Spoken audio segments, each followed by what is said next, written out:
आजच्या लेक्चरमध्ये आपण क्वांटम मेकॅनिक्स काय आहे ते बघणार आहोत. याच्या अगोदरच्या लेक्चरला आपण हा चॅप्टर सुरुवात केला होता, बेसिक्स ऑफ क्वांटम मेकॅनिक्स. त्यामध्ये बऱ्याचशा गोष्टी आपण बघितल्या होत्या. त्यामध्ये इंट्रोडक्शन पार्ट आपण बघितला होता. इंट्रोडक्शन काय आहे क्वांटम केमिस्ट्रीची ते बघितली होती.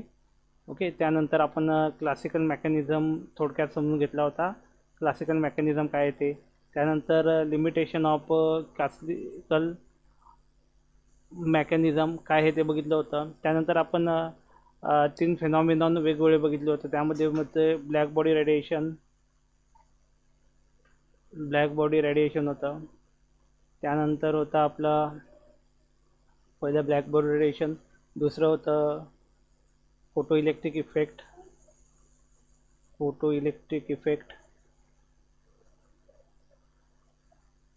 येस, आणि तिसरं आपण बघितलं होतं कॉम्प्टन इफेक्ट.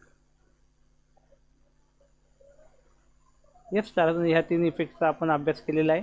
ओके, आता याच्या पुढच्या पार्टमध्ये आपण बघणार आहोत क्वांटम मेकॅनिक्स. क्वांटम मेकॅनिक्स काय आहे ते आपण इथून समजून घेणार आहोत. ओके, तुम्ही इथं लिहिलेले काय आहे ते क्लिअर करून घेतो. ओके, सो इथं आपण बघा डायरेक्टली क्वांटम मेकॅनिक्स काय त्याच्याकडे येऊया. सो इथं दिले बघा. येस, ओके, येस, काय सांगितलं बघा इथं. Planck's theory of a quantization of energy is assumed to beginning of the quantum mechanism. Okay, म्हणजे बघा प्लँक्स थेरी जी आहे क्वांटायझेशनची, त्याला आपण बोलणार की ही एक सुरुवात होती.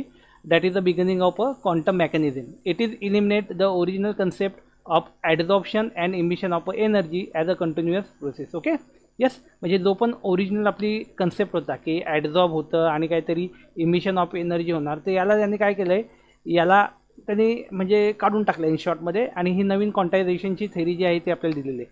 दिस was followed by the photo electric effect and establish the duality in the nature of a radiation till that time was assume to be the made of a wave. Okay, the duality concept was extended to a particle of a matter by de Broglie. Okay, de Broglie नावाचं एक scientist आहे, त्याने आपल्याला या सर्व गोष्टी सांगितलेल्या. This was followed by the Schrodinger wave equation. Okay, त्यानंतर आपल्याला स्कॉटिंजर वेव्ह इक्वेशन बघायचं. ओके, म्हणजे बघा सायंटिस्ट जे आपण इथं बघणार आहोत ते काय आहेत. प्लँक झाल्यानंतर मग येणार de Broglie. Yes, de Broglie झाल्यानंतर मग परत आले इथं स्कॉटिंजर. ओके, सो हे वेगवेगळ्या सायंटिस्टनी ही थेरी डेव्हलप करायला मदत केलेली. ओके, मग आता बघा प्लँक्स थेरी ऑफ क्वांटायझेशन काय सांगते. So according to the classical wave theory of electromagnetic radiation, a system can absorb or emit energy in a continuous manner. Okay, माहिती आहे आपल्याला की जी पण आपल्याला क्लासिकल वेव्ह थेरी आहे, ती क्लासिकल वेव्ह थेरी आपल्याला काय सांगते की जे पण इलेक्ट्रोमॅग्नेटिक रेडिएशन आहे ती काय करते, एक तर एनर्जी ॲब्झॉर्ब करते आणि एमिट करत असते. Okay, yes, it was that it's mean that any amount of energy can be absorb or eliminate continuously, imitate continuously. Okay, म्हणजे काय, एक पर्टिक्युलर अमाऊंट ऑफ एनर्जी तिथं ॲब्झॉर्ब केली जाईल किंवा ती इमिटेट केली जाईल. ओके, पुढे काय सांगितलं बघा. Max Planck's introduce the new idea of a discontinuous absorption or emission of the energy. Okay, Max प्लॅन्कने काय सांगितलं आपल्याला की it's give the new idea of a discontinuous absorption or emission of the energy. Max Planck propose that the energy can absorb or emitted in the form of discrete small particle of energy. मग यालाच आपण काय बोललो होतो, quanta बोललो होतो. यालाच आपण काय बोललो होतो, so we call them as a quanta. Yes, त्याला आपण काय बोललो होतो, क्वांटा बोललो होतो. Each packets of energy known as a quanta. Okay, yes, इथं बघा each packet was known as a quantum and the magnitude of the quantum was proportional to the frequency of the radiation. So here we can write E is directly proportional to mu. Okay, आणि मग इथे एक relation आपल्याला भेटेल E which is equal to h mu. Okay, h जो आला तो आपल्याला प्लँक कॉन्स्टंट. येस, इथे बघा h is a Planck constant. Yes, पुढे काय सांगितलं, energy emitted by a black body restricted to an integral multiplier of the basic packets of energy known as the quantum of energy. The concept of quantization and the postulate of a particular nature of radiation would satisfactorily explain the experimental observation of a photoelectric effect. Okay, म्हणजे photoelectric effect काय आहे त्याला आपण satisfactory explain करू शकतो by using this theory. Okay, yes, मग हे झाल्यानंतर पुढचं आले आपल्याला wave particle duality of a material particle. Okay, wave particle duality म्हणजे wave nature as well as particle nature of a material particle, ते इथं आपल्याला बघायचं आहे. तर इथं काय दिलं आहे, depending on the फेनॉमिनॉन radiation exhibit wave-like or a particle-like properties, diffraction, interference, and can be explained on the basis of this theory. Okay, याचं काय सांगितलं बघा, can be explained. काय सांगितलं येतं बघा, can be explained on the basis of a wave properties. Okay, म्हणजे wave प्रॉपर्टीच्या बेसिसवर आपण याला काय करू शकतो, explain, can be explain on the basis of a wave properties. Wave प्रॉपर्टीच्या बेसिसवर आपण याला एक्सप्लेन करू शकतो. The photo electric effect can be explain assuming a particular nature of the radiation. De Broglie proposed that like radiation matter should also be able to exhibit dual property. Okay, yes, like radiation म्हणजे radiation जसं आहे त्या radiation सारखंच matter जे आहे should be able to exhibit dual property. Okay, त्यांची पण dual property of being a wave and a particle. It should be possible to associate matter wave with a every moving object. Okay, matter wave ला आपण associate करू शकतो कोणासोबत, तर every moving object सोबत. Considering two different examples, one can readily understand why matter wave could not be detected for a normal object but would be readily observed for the subatomic particle like the electron. Okay, मग पुढे काय सांगितलं बघा इथं, example number 1, consider a particle of mass 1 kilogram moving with a velocity of 1 metre per second. Okay, second काय सांगितलं बघा, the momentum of the moving object will be 1 kilogram metre per second. Okay, म्हणजे जी velocity आहे, momentum असेल त्या ऑब्जेक्टचं काय असणार आहे, ते 1 किलोग्राम मीटर पर सेकंड असेल. For this momentum if we calculate the wavelength using the de Broglie equation, then the wavelength become 6.62 into 10 raised to minus 34 metre असणार आहे. Okay, and this is too small to measure by any available experimental technique. As the mass of the body increases associated wavelength will become even smaller than this. Okay, जसं वाढवत जाणार ते associated wavelength जी असणार ती काय असणार आहे, आणखी कमी कमी कमी कमी होत जाणार आहे. ओके, एक्झाम्पल 2 काय दिलं बघा इथे यांनी, example 2, on other hand, example 2 बघा, on other hand consider an electron in the hydrogen atom. Okay, electron आपण कन्सिडर करू हायड्रोजन ॲटम मधला. तर त्यांनी काय सांगितलं बघा, it's mass is a 9 into 10 raised to minus 31 kilogram and the velocity is about 1 into 10 raised to 6 metre per second. Okay, second सांगितलं, the momentum of the electron will be 9 into 10 raised to minus 25 kilogram per second.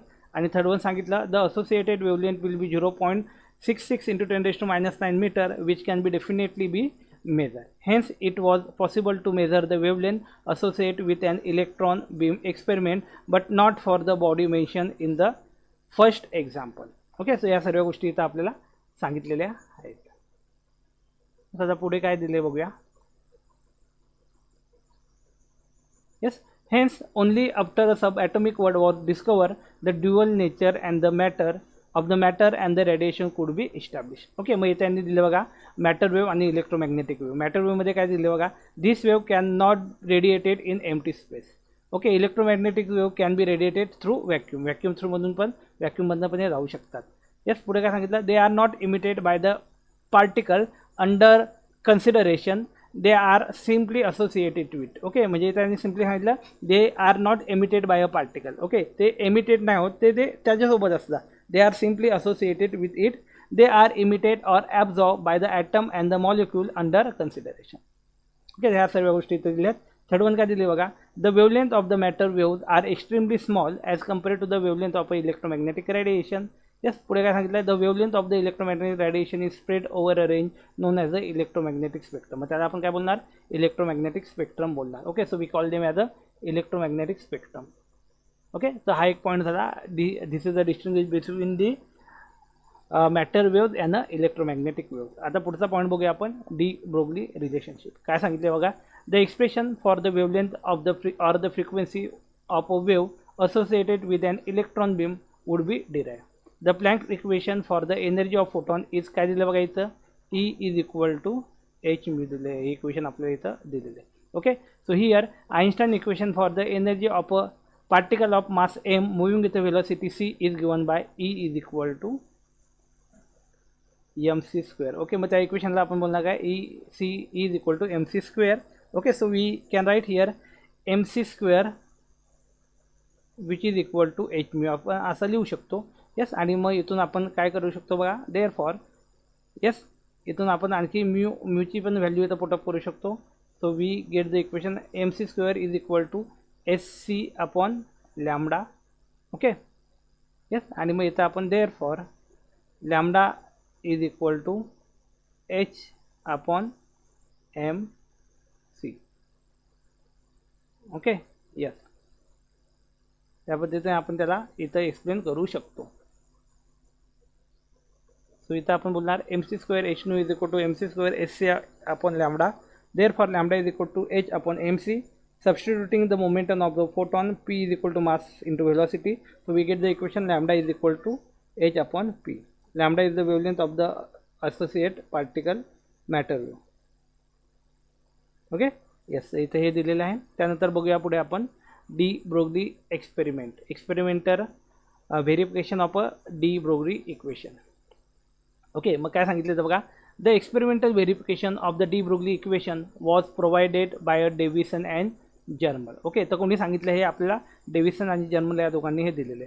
They show that a beam of a electron can be diffracted when bombarded on to a thin nickel foil. Okay, thin nickel फॉईलवर जेव्हा त्याला bombardment केलं जाईल तेव्हा आपल्याला काय बनणार, एक डिफ्रॅक्शन असं भेटणार आहे. Yes, the diffraction pattern of 10 was used to calculate the wavelength of the electron beam. Okay, मग जो डिफ्रॅक्शन पॅटर्न आहे त्याच्या मदतीने आपण जे पण वेवलेंथ आहे इलेक्ट्रॉन बीमची ते आपण फाइंड आउट करू शकतो. The observe wavelength and that calculated on the basis of a de Broglie relation where in the excellent agreements. Okay, मग याचं काय इथं बघूया. Yes, let an electron of the charge E be accelerated by the potential V volt. Okay, इथं आपण बोलू शकतो therefore the kinetic energy of an electron which is equal to V. yes, त्यामुळे आपण पुढे बोलू शकतो the kinetic energy of the electron moving with a velocity mu is equal to half mu square.